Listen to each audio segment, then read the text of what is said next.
നമസ്കാരം. എല്ലാ മാന്യ സുഹൃത്തുക്കൾക്കും സിനിമ എന്ന യൂട്യൂബ് ചാനലിന്റെ ഏറ്റവും പുതിയ വീഡിയോയിലേക്ക് സ്വാഗതം. ഞാൻ ഇന്ന് നിങ്ങൾക്ക് മുമ്പിൽ വന്നിരിക്കുന്നത് കഴിഞ്ഞ ദിവസം തിയേറ്ററുകളിലേക്ക് എത്തിയ ബസൂക്ക എന്ന് പറയുന്ന സിനിമയുടെ വേൾഡ് വൈഡ് കളക്ഷൻ നമ്മൾ ഇതുവരെ ഒരു വീഡിയോയിലും പറഞ്ഞിട്ടുണ്ടായിരുന്നില്ല. അതിന്റെ പ്രധാനപ്പെട്ട കാരണം എന്ന് പറയുന്നത് വേൾഡ് വൈഡ് കളക്ഷൻസ് ഒന്നും തന്നെ നമുക്ക് ലഭ്യമായിരുന്നില്ല.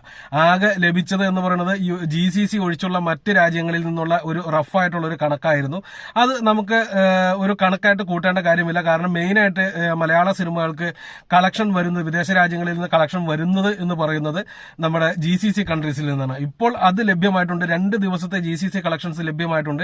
അതും ഇപ്പോഴത്തെ നമ്മുടെ ഇന്ത്യയിലെ ഓരോ സ്റ്റേറ്റുകളിലും റിലീസ് ചെയ്തപ്പോഴുള്ള കണക്കുകളും കൂട്ടിയിട്ടുള്ള ഒരു വീഡിയോ ആണ്. അപ്പോൾ ഡയറക്റ്റ് വീഡിയോയിലേക്ക് കടക്കാം. അതിനു മുമ്പ് ചെറിയ ഒരു റിക്വസ്റ്റ്, നിങ്ങൾ ആദ്യമായിട്ടാണ് ഈ ചാനൽ കാണുന്നത്, അതല്ല ഇനിയും നിങ്ങൾ ഈ ചാനൽ സബ്സ്ക്രൈബ് ചെയ്യാത്ത വ്യക്തിയാണ് എന്നുണ്ടെങ്കിൽ ദയവ് ചെയ്ത് ഈ ചാനൽ സബ്സ്ക്രൈബ് ചെയ്യണമെന്ന് പറഞ്ഞുകൊണ്ട് നമുക്ക് ഈ ചെറിയ വീഡിയോയിലേക്ക് കടക്കാം. ഓക്കെ, 2 ദിവസത്തെ കണക്ക് എന്ന് പറയുമ്പോൾ ഇന്ന് 4 ദിവസമായിട്ടുണ്ട് പടം റിലീസ് ചെയ്തിട്ട്.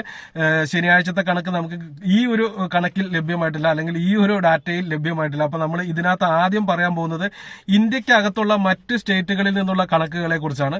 ഇന്ത്യക്കകത്തുള്ള മറ്റ് സ്റ്റേറ്റുകളിൽ നിന്ന് നോക്കുമ്പോൾ കർണാടകയാണ് ഇതിനകത്ത് ആദ്യം പറയുന്നത്. കർണാടക റിലീസ് ചെയ്ത ദിവസം, അതായത് ഏപ്രിൽ 10 തീയതി റിലീസ് ചെയ്ത അന്നത്തെ ദിവസം കർണാടകയിൽ നിന്ന് 25 ലക്ഷം രൂപയാണ് കളക്ഷനായിട്ട് കിട്ടിയിരിക്കുന്നത്.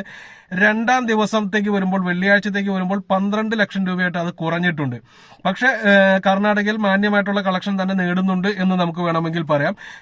എപ്പോഴും കോടികൾ കിട്ടുന്ന ഒരു ഏരിയ അല്ല കർണാടക എന്നുള്ളത് ഓർക്കുക. കാരണം ഇതുമായിട്ട് പലരും താരതമ്യം ചെയ്ത് കമന്റുകൾ വരാൻ സാധ്യതയുണ്ട്, അതായത് എമ്പുരാന്റെ കേസുമായിട്ട്.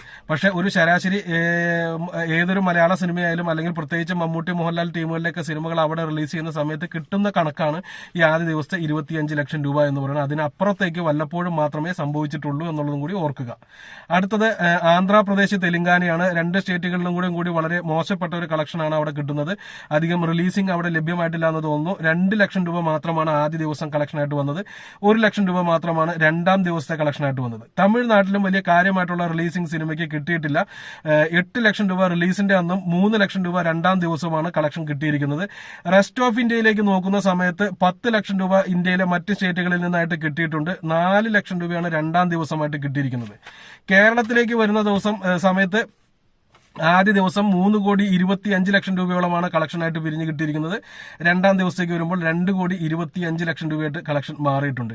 മൊത്തം ഓരോ സ്റ്റേറ്റുകളിലേക്കും നമ്മൾ നോക്കുകയാണെന്നുണ്ടെങ്കിൽ കർണാടകയിൽ 37 ലക്ഷം രൂപയും, ആന്ധ്രാപ്രദേശിൽ നിന്ന് 3 ലക്ഷം രൂപയും, തമിഴ്നാട്ടിൽ നിന്ന് 11 ലക്ഷം രൂപയും, മറ്റ് സ്റ്റേറ്റുകളിൽ നിന്നായിട്ട് 14 ലക്ഷം രൂപയും, കേരളത്തിൽ നിന്ന് മാത്രമായി 2 ദിവസം കൊണ്ട് 5,50 ലക്ഷം രൂപയും കളക്ഷൻ നേടിയെടുക്കാൻ സിനിമയ്ക്ക് സാധിച്ചിട്ടുണ്ട്.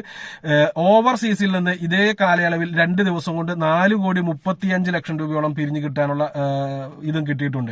അപ്പോൾ രണ്ടും കൂടി കൂട്ടുന്ന സമയത്ത് ഏകദേശം 9,85 ലക്ഷം രൂപയാണ് 2 ദിവസത്തെ വേൾഡ് വൈഡ് കളക്ഷനായിട്ട് വന്നിരിക്കുന്നത്. നമുക്ക് 10 കോടി എന്ന് റൗണ്ട് ചെയ്ത് പറയാവുന്ന കേസാണ്.